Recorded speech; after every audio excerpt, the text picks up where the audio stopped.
Welcome to this I-80 Corridor System Master Plan Study podcast discussing livability principles. This discussion is brought to you by www.i80vision.org. I'm your host, Dr. Perry Gross. Livability principles are fundamental to the I-80 Corridor System Master Plan Study effort. By focusing on the 6 livability principles, we ensure the many diverse dialogues undertaken with the study will generate thoughts and ideas valuable to the communities along the I-80 corridor. The U.S. Departments of Transportation and Housing and Urban Development, along with the Environmental Protection Agency, formed the Partnership for Sustainable Communities.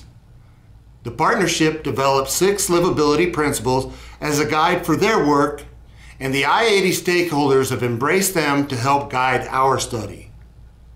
A quick review of the 6 livability principles reveals just how important these principles are for our working group conversations.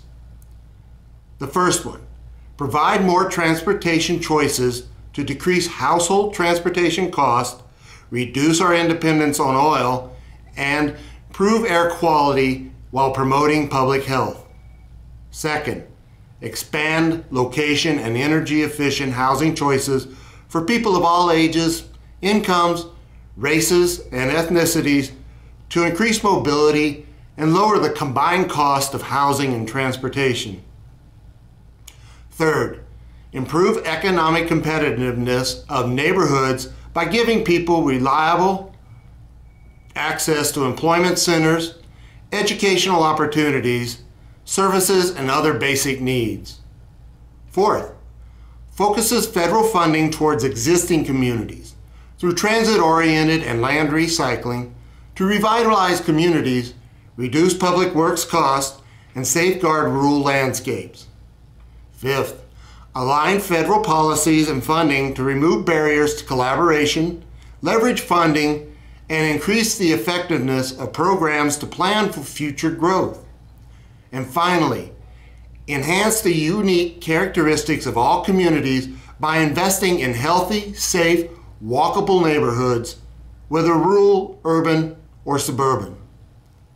Each of these principles identifies practical and useful perspectives for considering the ideas and initiatives we discuss and advocate for within corridor communities.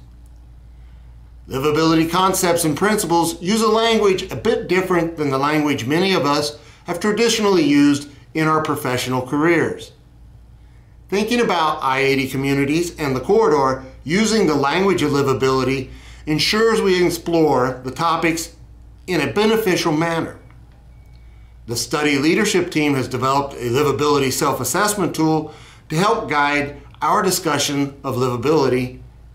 The tool was developed to be useful to all types of individuals and organizations. The self-assessment presents a series of statements about each of the 6 livability principles and provides a range of 6 responses. Each response is made based upon the perspective taken by the respondent, such as personal, part of their organization, or their community overall. The responses are organized into a graphic representation of how well livability principles are integrated into individual, organizational, and community work. Ultimately, all the individual livability self-assessments will be organized to assist communities in determining where to focus their efforts for achieving vibrant, livable communities. Working groups will use these results to integrate livability principles into the topic-specific discussions about their different overall topics. Ensuring livability provides the basis for all I-80 Corridor System Master Plan initiatives. Hopefully, when the study leadership team member reaches out and asks I-80 community stakeholders to undertake a livability self-assessment, these stakeholders will realize the value of their efforts in producing a wonderful corridor study. Thank you for watching this presentation on the importance of livability principles for the I-80 Corridor System Master Plan study And be sure to visit www.i80vision.org for more details. Till next time.